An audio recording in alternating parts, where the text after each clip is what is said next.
Hello students, today we are going to discuss two topics. Both are very easy. The first one is percentage composition of elements in given compound. It means we have one compound, for example water, and we know its formula, that is H2O. It means one molecule of H2O or one mole H2O made up of two hydrogen and one oxygen, and our question is percentage of hydrogen and percentage of oxygen present in H2O. Clear? तो topic बहुत ही simple है. सबसे पहले example लेते हैं. For example H2O ये MCQ level पे आता है और नॉर्मली बहुत इजी पॉइंट है, टॉपिक है, सबको आता है, लेकिन गलती नहीं होनी चाहिए. अगेन आई रिपीट, सबको आता है लेकिन गलती नहीं होनी चाहिए, वरना रात को नींद नहीं आएगी. That is clear. Okay, so first of all H2O. So the method is, first of all you have to find out molar mass. Clear? So how can you determine molar mass?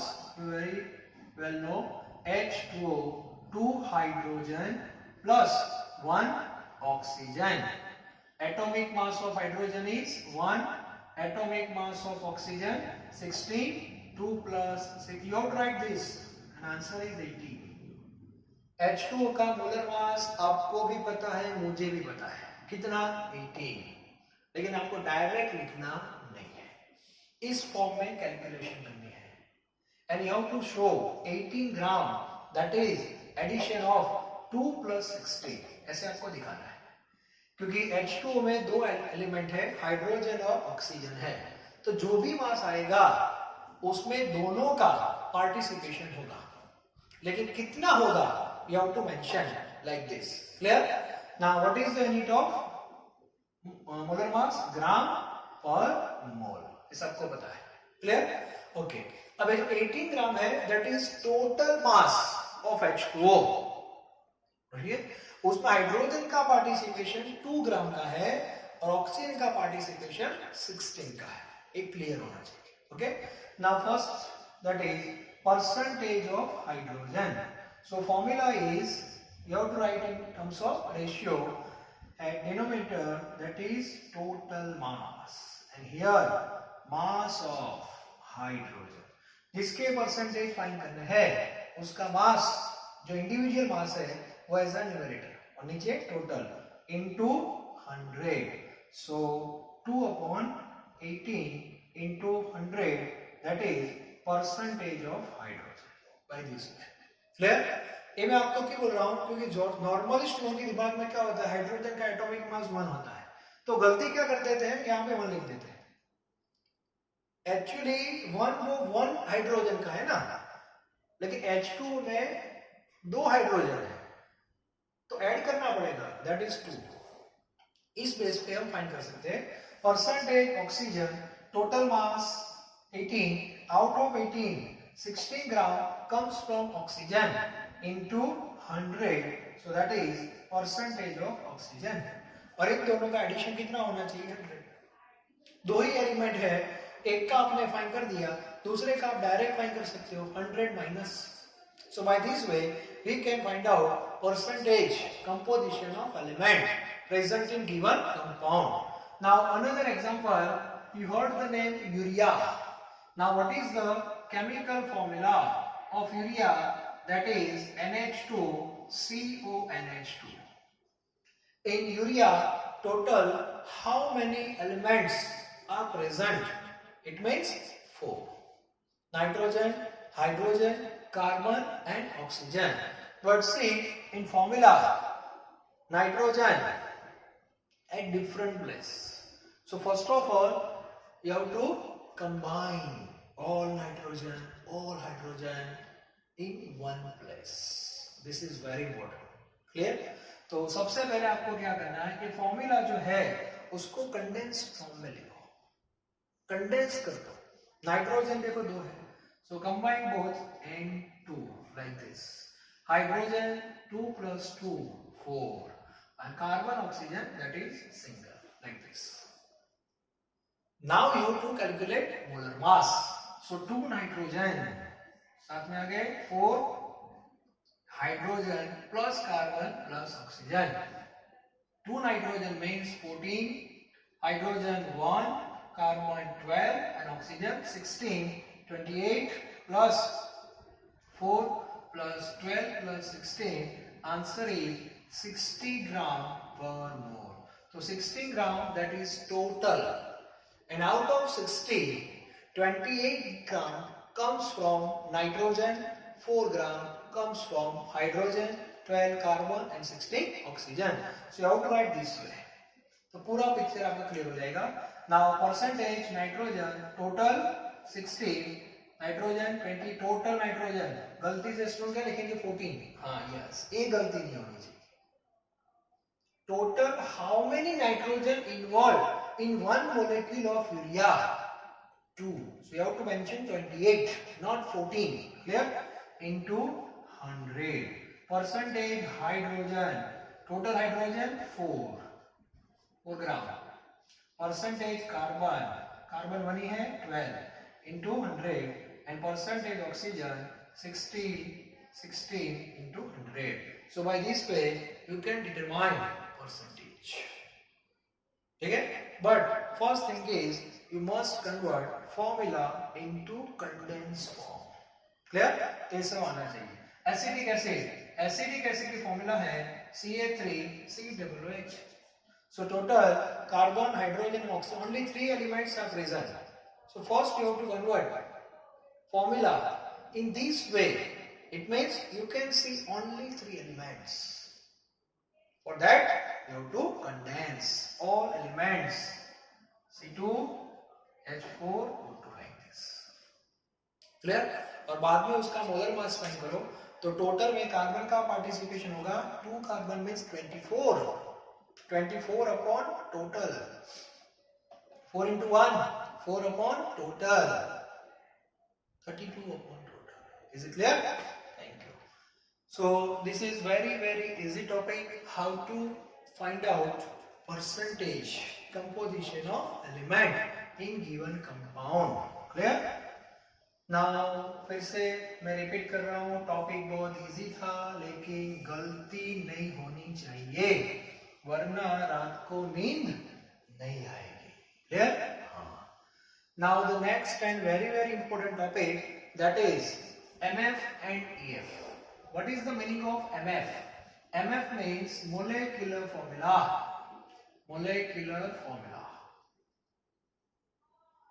Okay?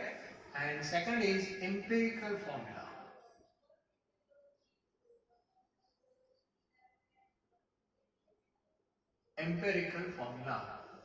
Now in chemistry each substance has 2 formula.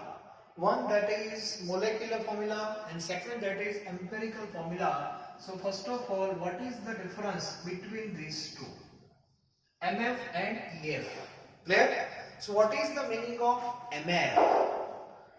तो normally आप जो chemistry पूरा पढ़ते हो शुरू से लेके उसमें आप जितने भी कंपाउंड की फॉर्मूला लिखते हो वो एक्चुअली MF है. अब MF क्या है वो क्लियर होना चाहिए. नॉर्मली हम फॉर्मूला ही बोलते आ रहे हैं लेकिन अब आपको पता होना चाहिए there are 2 formula. Yes, MF and EF. Now what is the basic difference between these two? Clear? Now MF represent what? MF represent what? You heard the name benzene? Yes. Now benzene जो है benzene उसके बारे में organic में आपको बहुत पढ़ना है. Benzene, that is aromatic compound. Benzene, we know in one molecule of benzene, 6 carbon and 6 hydrogen present in one molecule. How many carbon? 6. And how many hydrogen? Again 6. So molecular formula MF of benzene becomes C6H6. It means MF represent what? MF represent number of atoms. Number of atoms present in compound or one molecule. Yes, clear? तो MF represent क्या करता है? MF represent number. ये clear होना चाहिए. For example आपका जो class है 11th इंग्लिश मीडियम का क्लास है, स्कूल का हो, ट्यूशन का हो, कहीं पर भी हो, लेकिन क्लास 11th इंग्लिश मीडियम का है. क्लियर? अब उसमें हमने स्टडी किया. Number of student, total number of student, suppose total number of students 40 है. कितने हैं? 40. 40 में बॉयज कितने और गर्ल्स कितने? वो हमने एनालिसिस किया, पता चला बॉयज 30 है, ओके, और गर्ल्स 10 है. क्लियर? ओके. अब ये जो हमारा क्लास है उसका मुझे MF लिखना है. MF means molecular formula, and molecular formula represent number. Clear? तो एक क्लास का मोलेक्युलर फॉर्मूला क्या होगी? B30 yes and G10. By this way you can represent molecular formula. So this is molecular formula. Okay? And from molecular formula whatever mass we obtain, we all know that is molar mass. और molar mass कैसे find करते हैं वो भी आपको पता है. 6 carbon 6 hydrogen, here 72, here 6, 78 ग्राम पर मोल. ओके, एंड ग्राम पर मोल का मीनिंग क्या हुआ ये भी आपका क्लियर होना चाहिए. Now 78 gram benzene, 78 gram benzene that is equal to 1 mole benzene. Is it clear? Yes. वहां से 78 ग्राम बेंजीन लेके आओ, it means 1 mole benzene, and 1 mole benzene means 6.022 into 10 to the power 23. Is it clear? Okay. तो ये topic आपका clear है. लेकिन अब आपको पता चला कि हम जिसको फॉर्मूला बोलते हैं that is actually molecular formula. Yes, that is MF. MF represent number of atoms present in given compound or given molecule. Clear? Now another formula that is EF. और EF को क्या बोलते हैं? That is empirical formula. Now empirical formula represent what? Okay, so empirical formula represent proportion. Yes, proportion of atoms present in one molecule. Proportion, that is in terms of ratio. बोल सकते हो proportion.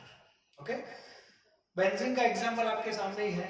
Okay, now what is the EF of benzene? Benzene का EF क्या होगा? तो उसके लिए carbon और हाइड्रोजन के नंबर आपको पता होना चाहिए. दोनों के नंबर 6 है, ऑलरेडी आपको पता है. Now what is the proportion between carbon and hydrogen? That is 1:1 according to maths. 1:1, that is proportion.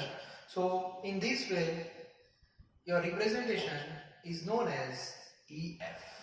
तो दोनों 1:1 ही है. So EF क्या हुआ? CH. That is CH. So CH becomes empirical formula. Okay? फिर से आपके क्लास का एग्जांपल ले रहा हूं. ये जो मैंने लिखा था B30 G10 that is MF. Okay? अब मुझे बताओ आपका ये जो क्लास है उसका EF क्या होगा? Proportion between boys and girls. तो इसकी कंपेयर में ये नंबर 3 times ज्यादा है. So proportion is 3:1. So formula becomes boys 3 B3G. So B3G represent EF, clear? और एक B30G10 that is MF. Which one is more appropriate? Which one is more appropriate, MF और EF? इसका answer मैं आपको कल देने वाला हूँ, आप भी ट्राई करना. Which one is more appropriate, MF और EF? केमिस्ट्री में अब तक आप जो भी लिख के आए हो वो सब MF ही है. तो नॉर्मली हम EF का यूज क्यों नहीं करते हैं डेली लाइफ में, MF का यूज ज्यादा करते हैं, ऐसा क्यों? वो आप भी सोचना, मैं नेक्स्ट लेक्चर में आपको बताऊंगा. इंटरेस्टिंग स्टोरी है, इसके बेस पे बताऊंगा. Clear? Okay. Second point, MF से जो मास मिला दैट इज मोलर मास, तो EF से भी कुछ मिलेगा ना. हाँ, तो EF क्या है? CH.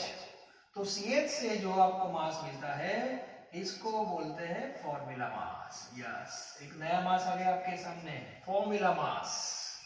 केमिस्ट्री में 3 मास आने वाले हैं, याद रखना. 3 mass, molar mass, formula mass, equivalent mass. 3 mass है, याद रखना. 3 मास, 3 नंबर, 3 कंसंट्रेशन. वो चैनल पे हम जा रहे हैं. हमें कहां तक जाना है? कंसंट्रेशन तक जाना है. And concentration that is quality, और अभी हम जो पढ़ रहे हैं वो क्वांटिटी है. Different methods for the representation of quantity and there relation between one two other. ठीक है? तो फॉर्मूला मास बोल कैसे फाइंड करेंगे? सेम मेथड है. CH means C plus H. Okay, carbon that is 12, hydrogen 1 that is 13. Now question is unit. Now what is the unit of molar mass? Gram per mole. So here unit is gram per. Yes. Now one more number comes in picture. यहाँ पे ऐसा number क्या था? Mole. Yes, mole that represent number. तो यहाँ पे एक number आने वाला है, and that number is gram formula. और ये नंबर को क्या बोलते हैं? Gram formula. Now what is the meaning of this? 78 gram equivalent to 1 mole. तो इसका मीनिंग क्या हुआ? बताओ मुझे, इसका मीनिंग क्या होगा?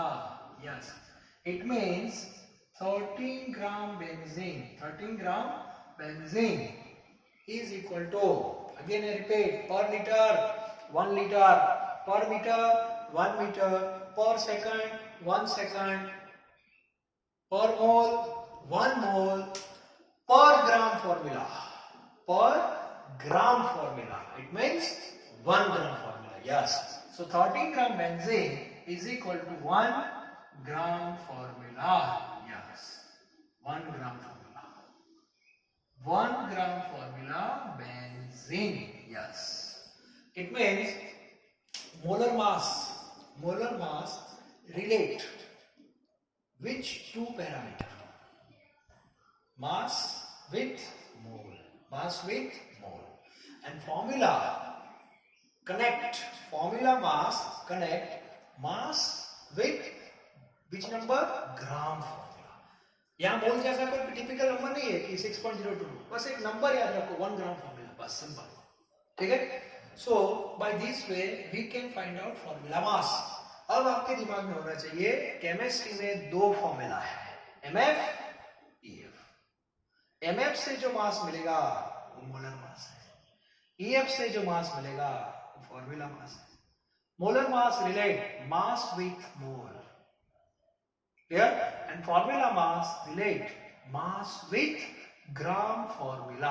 और लंबा है, ये बोलना पड़ेगा, ग्राम फॉर्मूला. क्लियर? तो ये क्लियर होना चाहिए. अब देखो ये दोनों को मैं कनेक्ट कैसे करता हूं. दोनों को हम कनेक्ट कैसे करते हैं? फॉर एग्जाम्पल एक बॉक्स है, ये बॉक्स में बेंजीन है. ओके, और बेंजीन की क्वांटिटी है 78 gram benzene. Clear? And 78 gram benzene that is equal to 1 mole. ये हमको पता है. 78 gram represent mass and number that is mole. ये दोनों सही है कि नहीं? ओके.